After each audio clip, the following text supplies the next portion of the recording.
Bonjour à tous et à toutes. Merci d'avoir voulu être présent aujourd'hui malgré la neige qui a rendu difficile le voyage. Bienvenue de la part du centre à Betteraves et de l'administration communale des Marais pour cette journée de réflexion organisée autour du thème des langues et de leur enseignement. Et les langues, en effet, dans les sociétés d'aujourd'hui, jouent un rôle de plus en plus important. De nos jours, on entend et on parle souvent de mondialisation, de globalisation, et la plupart des fois, on pense à l'économie. Mais des défis importants se dégagent également sur le plan linguistique. Et la connaissance des langues étrangères joue un rôle fondamental, soit au niveau professionnel, que culturel, que personnel. Or, comme le premier contact avec les langues étrangères a lieu à l'école, l'enseignement scolaire des langues joue un rôle déterminant pour la formation de l'individu, du citoyen d'aujourd'hui et de la société à venir.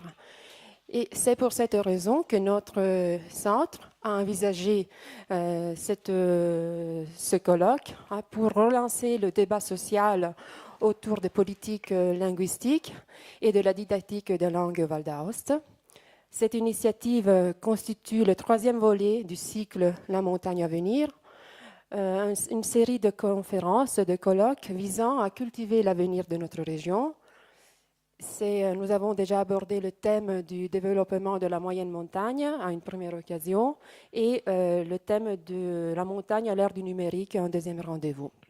Aujourd'hui, nous allons réfléchir sur l'enseignement des langues, ce qui signifie bien regarder vers l'avenir. Et l'avenir de la langue française fut le grand souci du personnage dont notre centre sonore de porter le nom, l'abbé Joseph-Marie Trèves. Nous regarderons donc vers l'avenir en prenant appui sur ce que le passé nous a légué. Et c'est donc avec quelques-uns de ces mots que nous allons commencer cette matinée.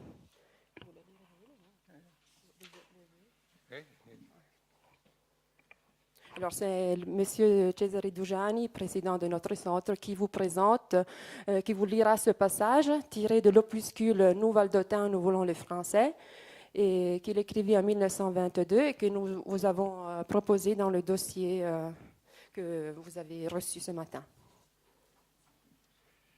Mesdames et messieurs, mes salutations cordiales et bienvenue.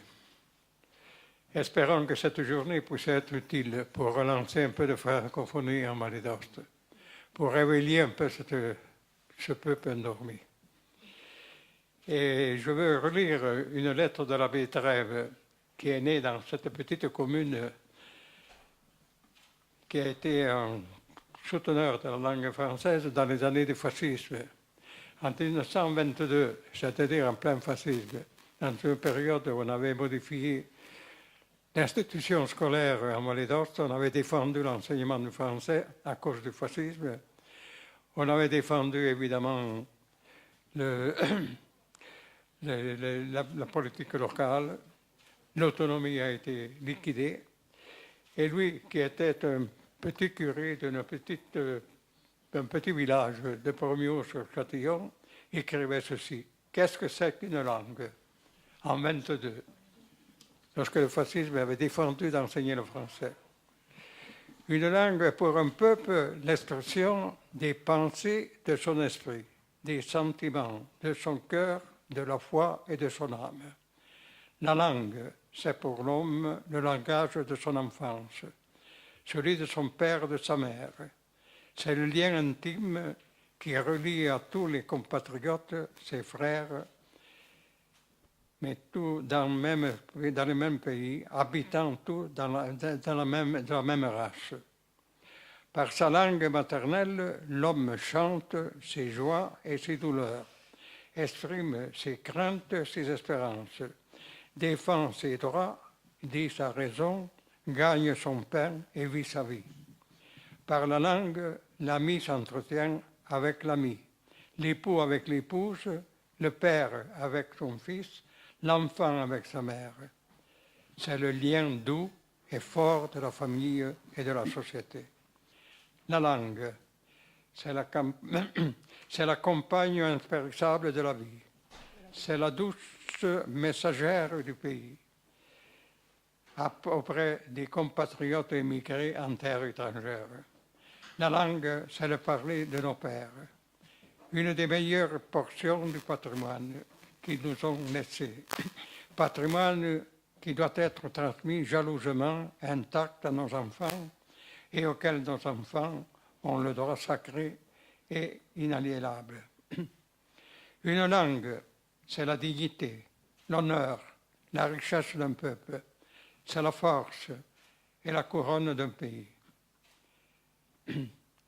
Et ravir sa langue à un peuple, c'est soumettre à son égard l'injustice la plus criante.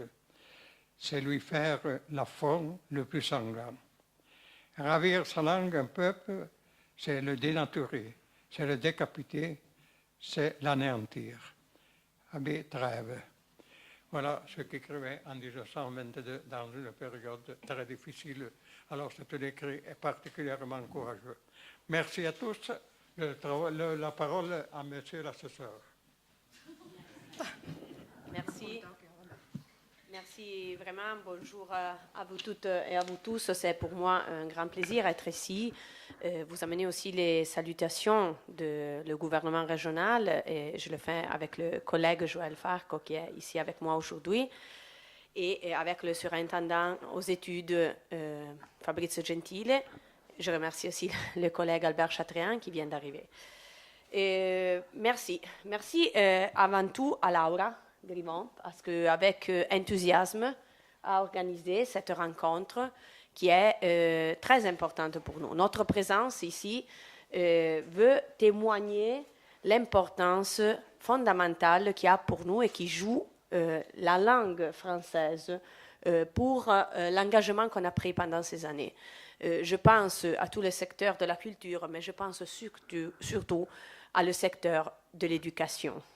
Parce que dans cette période si difficile, historique, pour nous toutes et nous tous, mais surtout pour la Vallée d'Aoste et pour ses prérogatives, je crois qu'on a une unique force, et c'est notre langue.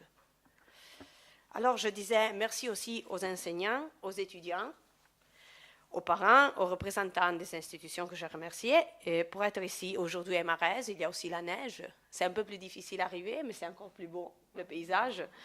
Pour réfléchir ensemble autour d'un thème si important, je disais, comme celui des langues, mais aussi de leur enseignement.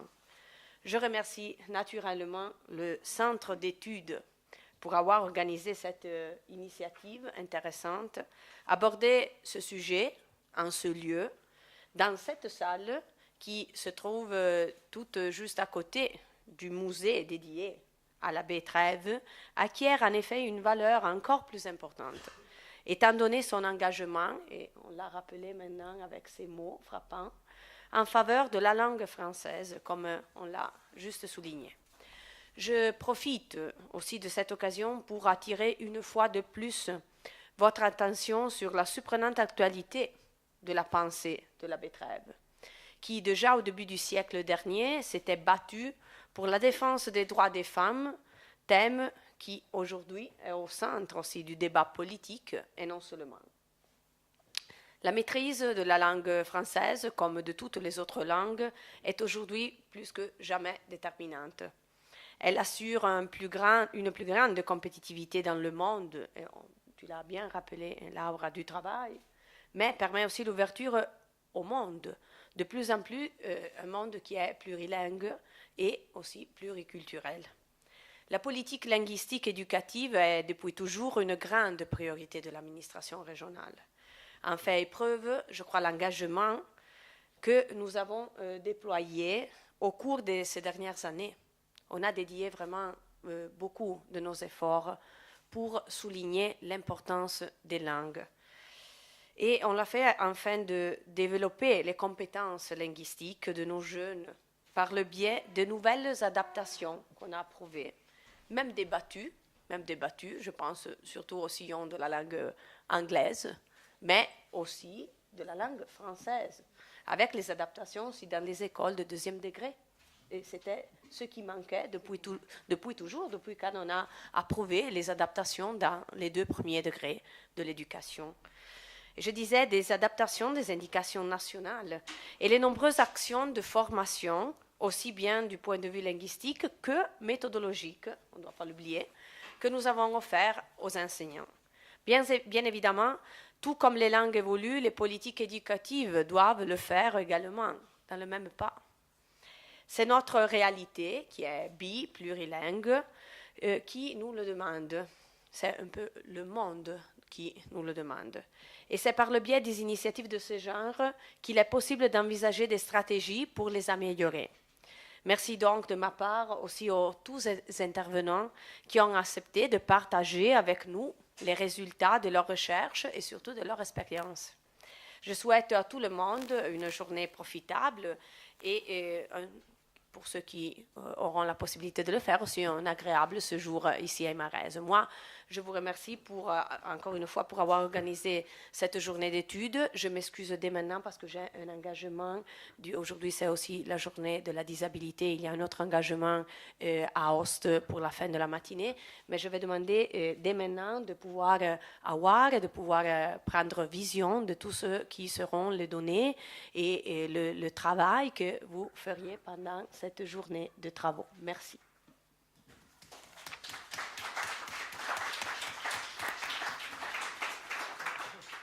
Merci, Madame l'assesseure. Donc, comme vous l'avez rappelé, l'apprentissage des langues a été et est une des grandes priorités du système scolaire valdôtain depuis toujours. Surtout aujourd'hui où nous vivons une époque où la diversité linguistique et culturelle est une caractéristique des sociétés modernes, toutes plus ou moins multilingues. L'Union européenne, elle-même, depuis les années 80, encourage le développement du plurilinguisme de ses citoyens et l'objectif est celui que tout citoyen maîtrise 2 langues étrangères outre sa première langue. Le Conseil d'Europe, de sa part, préconise une éducation plurilingue et interculturelle.